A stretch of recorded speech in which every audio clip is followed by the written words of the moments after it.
diary does report the arrests of Jews in the weeks after Babin Yar, and it does so graphically. It shows how mothers and children were dragged along to Babin Yar, and there's a long passage in which she describes what was happening. These passages were also reproduced in the novel. I want to mention this because they dispel the notion that Humenna avoided mentioning Babin Yar or the Holocaust. There is a website if you look under Herbert Tiedemann, Tiedemann, and this author claims that this account by Humenna is an excellent explanation, or excellent evidence of the fact that there was no persecution of Jews, that Jews were not killed as some kind of Holocaust denier.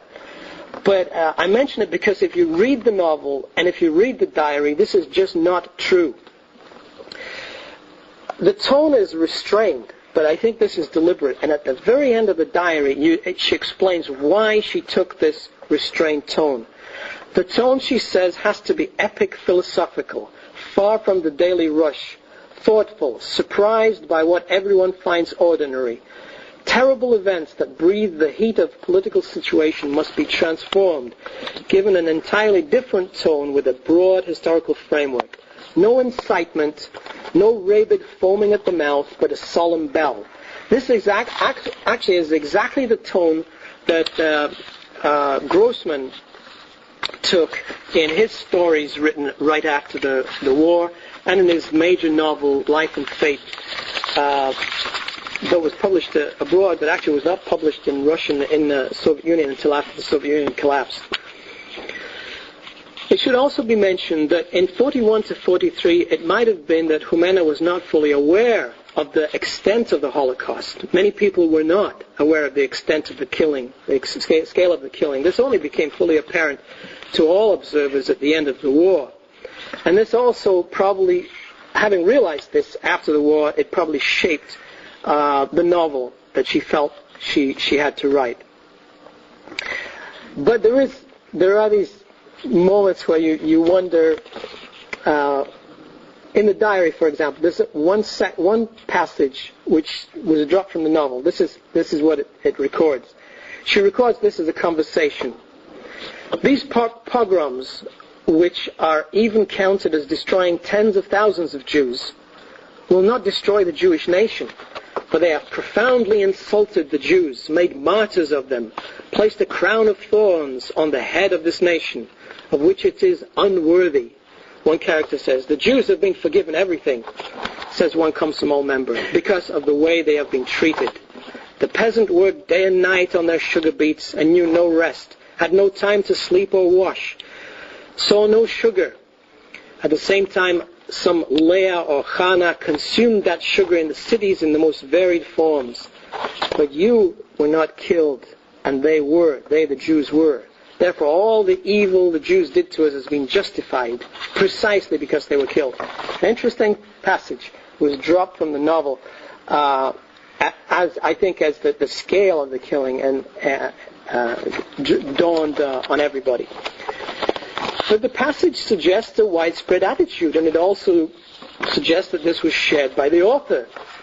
And it explains the tension in her diary between, on the one hand, horror at the Holocaust and sympathy for the suffering of the Jews, and on the other hand, a residual anger at what she perceived to be the privileged position of the Jews. The author's main problem in the novel was, therefore, to combine these two narratives, and I think this is the key to understanding the novel. An attempt to combine Jewish and Ukrainian suffering. It's difficult and it's a painful subject. Humenna's strategy is to link Hitlerism with Stalinism and juxtapose the horrors of both regimes. And I think for the most part she's successful. Her novelistic purpose, however, is to keep the focus on Ukrainian suffering, to keep the focus on what her people suffered in the 30s and by the end of the war. At the end of the war, they were again treated as boors, as pariahs. As the Germans are retreating, one character in Nowe Ukraińskie Słowo says to the secretary, "Boers, I hate them all. There's nothing worse than a Ukrainian. What did they lack under the Tsar? They had pig fat, bread. They could have studied, but they didn't want to. As for the Ukrainian language, what language?" she says. The author fears that under the new Soviet regime, the Ukrainian culture will once more be reduced to a sort of a culture lacking a high cultural expression, watered down, sanitized, standardized.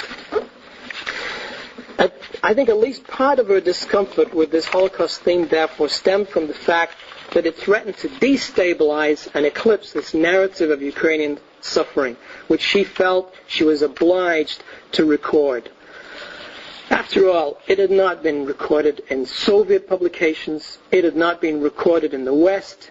This whole Ukrainian suffering has been a fairly recent phenomenon, and even now, it has not it doesn't receive popular expression in the Western media. So it was, I would argue, the need to maintain this master narrative of Ukrainian suffering, but to intertwine it with a narrative of Jewish suffering that led to most of the changes introduced in the novel. It's not an easy balancing act. Take, for example, the opening pages of the novel. The war begins. The Germans invade. It's just been announced on the radio. We meet Mariana with her Jewish friends in the apartment of the rabbi, Rebbe, and Clara, who are planning to join the evacuation. The apartment's balcony overlooks Kyiv. The interior details suggest a comfortable, dignified life. A milky white tablecloth, crystal glasses, a glistening piano. On the rabbi's request, Mariana agrees to deliver some written materials and photographs to a librarian for safekeeping. Soon after the occupation, Mariana helps her Jewish friend Rosa to hide her identity, and when news of Babyn Yar spreads through the city, she meets the distraught Rosa on the street and tries to explain to her what is happening and to offer her some way of hiding. Babyn Yar in the novel becomes the turning point. Many Kyivites suddenly discover that the friends and colleagues whose Jewish background they didn't even know about often have disappeared. And the abstraction, the Jews, suddenly becomes a noun signifying particular friends, colleagues. Petty resentments towards the Jewish population turn to horror in the face of this unfathomable crime. As a result, some characters become violently anti-nationalistic, associating the national cause with the German invasion and the killing of the Jews.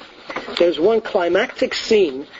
It's a furious discussion between Mariana and her childhood friend Vasanta, whose family had been arrested and exiled in the 30s during Stalin's collectivization. But now Vasanta has adopted fierce anti-Ukrainian pro-Soviet views. Mariana, on the other hand, refuses to identify with either regime and hopes for the survival of her people and the eventual return of political sanity. In this way, the novel raises a number of issues that entered public discourse much later in the century. Political conformism, guilt felt by silent witnesses, responses to what's called limit experience, extreme experiences, and the need to construct a personal narrative for even the most traumatic events. I want to just focus on two passages, or two of the strongest passages that I think, and the passages that you could spend a lot of time discussing. One moment encapsulates many of these issues, and it's emblematic of Jewish-Ukrainian relations. It occurs when Mariana's friend Rosa is removed from a public gathering. Rosa and Mariana are present at a meeting of those who have lost their apartments through fire or bombing. Some very well-dressed Jewish women are sitting or lying on tables at the front, which raises complaints. They've taken the best places again, while our children have to stand by the door.